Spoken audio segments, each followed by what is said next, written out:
2 ఏళ్ల నుంచి నేను మౌనం పాటించి చూసుకుంటూ వస్తున్నాం. తప్పని పరిస్థితి నేను బయలుదేరినప్పుడు తప్పదు. అటు కేంద్రాన్ని ఎక్స్పోజ్ చేస్తాం, ఇటు రాష్ట్రాన్ని ఎండగడతాం ప్రజల మధ్యలో ఖచ్చితంగా. ఇలా మొత్తం విస్తారంగా మాట్లాడినాం, చర్చించినాం. చాలా పెద్ద ప్రజా ఉద్యమాన్ని శ్రీకారం చుడతాం. కంపల్సరీ పాలమూరు, రంగారెడ్డి, నల్లగొండ జిల్లాలలో గ్రామాన దానికి పోస్టర్ డిజైన్ అవుతుంది, కరపత్రం డిజైన్ అవుతుంది. ప్రజా ఉద్యమాలు చేస్తాం, పెద్ద బహిరంగ సభలు పెడతాం. నేను స్వయంగా అటెండ్ అవుతున్న బహిరంగ సభలకు. ప్రజాక్షేత్రంలో ఈ ప్రభుత్వం యొక్క నిష్క్రియాపరత్వాన్ని ఎండగడతాం. ఇప్పుడు వాయిస్ అయితే తెలంగాణకు, మరి తెలంగాణకు ఉన్న ప్రభుత్వం మాట్లాడకపోతే ఇంకెవరు మాట్లాడాలా? మాకు 2 బాధ్యతలని, ఒకటి తెలంగాణ తెచ్చిన పార్టీగా, రెండవది ప్రధాన ప్రతిపక్షంగా కూడా కంపల్సరీ మా డ్యూటీ మేము చేయాలి. అందుకోసం గాను వీళ్ళు ఏదో తమాషకు మేము అదోటి ఇదోటి అడ్డం పొడుగు మాట్లాడి, కిరికిరి మాటలు మాట్లాడి, ఈ కారు కూతలు కూసి ఏదో చేస్తామనుకుంటే నడవదిగా. ఈ ఏళ్ళ దాకా వేరే కథ, రేపటి నుంచి వేరే తోలు తీస్తాం. ఎక్కడికక్కడ ప్రజలు ఖచ్చితంగా ఎక్కడికక్కడ నిలబెట్టే ప్రయత్నం చేస్తాం. అడుగున చెక్ చేస్తాం, ప్రతి విషయంలో చెక్ చేస్తాం. Sufficient time we have given. మేము తొందరపడి మేము ఎందుకు కనేరి అయ్యి మా ప్రభుత్వం పోయింది వీళ్ళు వచ్చింది అనేటువంటి ఒక పిచ్చి అయ్యి అట్లా మేము చేయలే, అటువంటి వాడికి పోలే. ఇష్యూల మీద పోరాడుతున్నాం, ఒకే ఫీజు ఎంబర్స్ మీద పోరాడుతున్నాం, ఇంకోటి పోరాడుతున్నాం. రకరకాల భూదందాల మీద, దోపిడీ మీద, చెర్ల మీద పోరాడుతున్నాం. పార్టీ కొట్టాడుతున్నది, తప్పదు కాబట్టి కొట్టాడుతాం. ఇప్పుడు మొత్తం మొదటికే ముప్పొచ్చే పరిస్థితి ఉంది. అటు గోదావరి మీద అరాకిరి చేసి చంద్రబాబు నాయుడు, ఏపీ ప్రభుత్వం నల్లమల సాగరు, ఈ సాగరు, ఆ సాగరు, అటు గోదావరి దోపిడీ జరుగుతూ ఉంటే దాని మీద తప్పులు లేదు. ఇటు కృష్ణలో ఇంత ఘోరంగా పాలమూరు ఎత్తిపోతల మీద దీని మీద తప్పులు లేదు. మరి ఎవరి ప్రయోజనాల కోసం ఉన్నట్టు రాష్ట్ర ప్రభుత్వం? ఏం చేయడానికి ఉన్నట్టు? ఏం జరుగుతున్నట్టు రాష్ట్రంలో? కాబట్టి ఎట్టి పరిస్థితుల్లో నేనే స్వయంగా రంగంలో దిగాలనుకున్నా. దీనం ఈరోజు డిసిషన్ అయిపోయింది. 2-3 రోజులలో, 2-3-4 రోజులలో, రాబోయే 3-4 డేస్లో ఆయా జిల్లాల నాయకులతో సమావేశమై ఖచ్చితంగా చాలా పెద్ద ఎత్తున అక్కడ గ్రామానికి డప్పు కొడతాం, మొత్తం సభలు పెడతాం. కవులు, గాయకులు, కళాకారులు అందరినీ తట్టి లేపుతాం. మీ పత్రికా విలేకరులను కూడా రిక్వెస్ట్ చేస్తాం. అక్కడ జరిగే అన్యాయాన్ని, ప్రజలకు జరిగేటువంటి అన్యాయాన్ని, ఈ జలదోపిడిని అరికట్టాలని ఈ కేంద్ర ప్రభుత్వం అవలంబిస్తున్న విధానాన్ని కూడా తప్పకుండా చేస్తాం. ఇన్ని రోజులు ఒక రకంగా పోయినాం, కానీ తప్పేటట్లేదు. ఇప్పుడు ఎవరితోనైనా సరే కొట్లాడతాం, తెలంగాణ కోసం భయపడం. యాందాకాని పోతాం, ఈ కొండ మీద గోప అయినా సరే కొట్లాడతాం, తప్ప ఇడిచిపెట్టాం. ఇక్కడ ఏమి ముఖాలు చూసేది కానీ ఇంకోటి కానీ నైసిటీస్ ఏమి లేవు. There is no nicety at all. Will fight, డెఫినెట్గా ఫైట్ చేస్తాం. ఎందుకంటే రక్షించుకోవాలి, రాష్ట్రం యొక్క హక్కులు రక్షించుకోవాలి, నీళ్లు రక్షించుకోవాలి, రాష్ట్ర ప్రజల ప్రయోజనాలు రక్షించుకోవాలి. ఈ విధంగా ఇప్పుడు మా కళ్ళ ముందే జరిగినటువంటి దీనిలో ఈ దుర్మార్గంలో ఎట్లా మౌనం పాటిస్తాడు కేసీఆర్?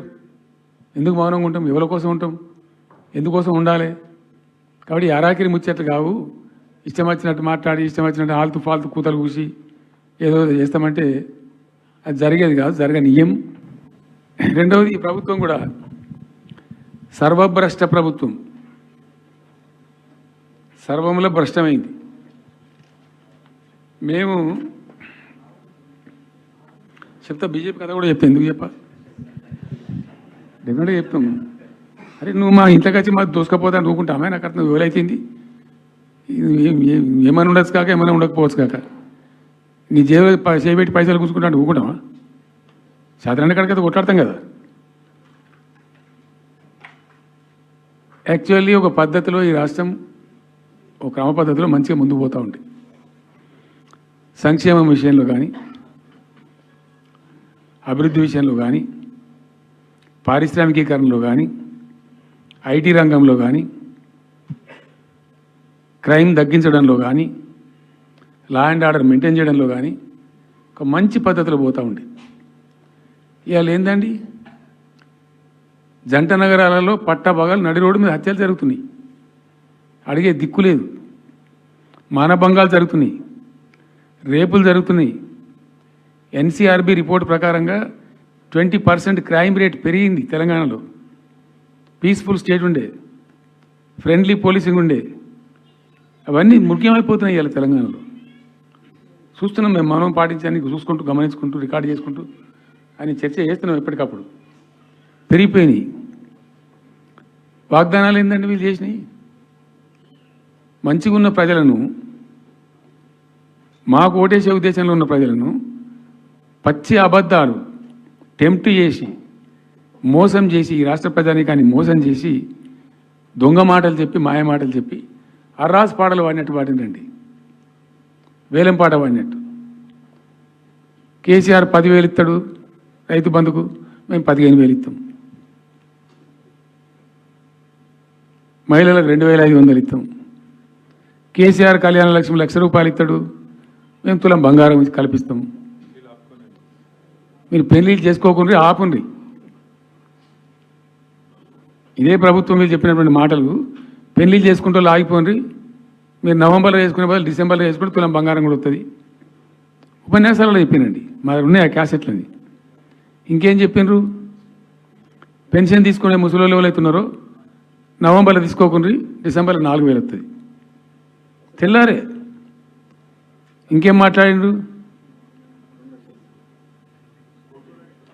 ఏంటిది అది? 2 లక్షల రుణమాఫీ నరికిండ్రు. ఉరుకుండ్రి బ్యాంకుల పంట పోయి జల్దీ తెచ్చుకోండి. ఇది ఒక్కటి కాదు, అట్లా అర్రాస్ పడవాడినట్టే.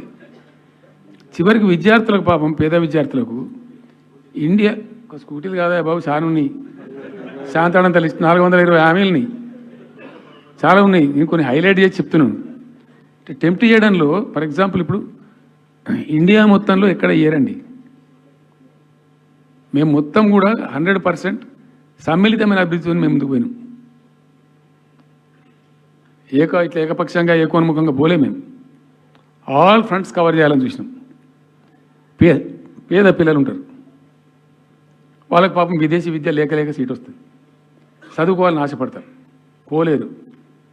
వ్యక్తిగతంగా మమ్మల్ని అడిగితే మేము పార్టీగతంగానో వ్యక్తిగతంగానో చేసేది కొంతమేరకు. పాలసీగానే ఎందుకు చేయకూడదని చెప్పి ఆలోచించి 20 లక్షల రూపాయలు ఇచ్చింది. ఎస్సీ ఎస్టీ పిల్లలు పోతే వాళ్ళకి అంబేద్కర్ పేరు అని పెట్టినాం. బీసీ అమ్మాయిలు పోతే వాళ్ళకు జ్యోతిబా పూలే అని పేరు పెట్టినాం. రకరకాలుగా మొత్తం మీద వాళ్ళకి 20 లక్షల రూపాయలు ఇచ్చినాం. అంటే ఎట్లాంటి ఇష్టం వచ్చినట్టు అది కూడా పెంచుతాం. కేసీఆర్ 10 లక్షలు ఇస్తాం, మేము 12 లక్షలు ఇస్తాం దళిత బంధు.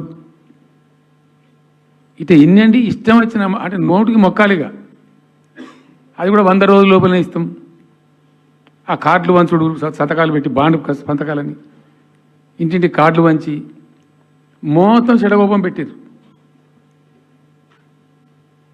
దిక్కుమాలిన దరిద్రం అంతా నెత్తిన పెట్టి కంప్లీట్ ప్రజలను టెంప్ట్ చేసి ఇలా వడ్లు కొంటలేరండి. సన్నాలు మొత్తం వడ్ల ప్రతి ధాన్యానికి లిస్టు, పెద్ద లిస్టు, శాంతాడంత లిస్టు. ఇక కందులకింత, మినుములకింత, పసుపుకింత, పప్పుకింత, మొక్కజొన్నకింత, అన్నిటికీ 500 బోనస్. అన్నిటికీ ఏమి దేనికి దిక్కు లేదు. పత్తి కొనే దిక్కు లేదు, వడ్లు కొనే దిక్కు లేదు. ప్రైవేట్గా అమ్ముకుంటారు, దోపిడికి గురి అమ్ముకుంటారు. పాపం ఏడ్చుకుంటారు, కన్ననీళ్ళు కుక్కుంటారు. చివరికి వస్తే యూరియా సప్లై చేసే తెలివితేటలు లేవానండి.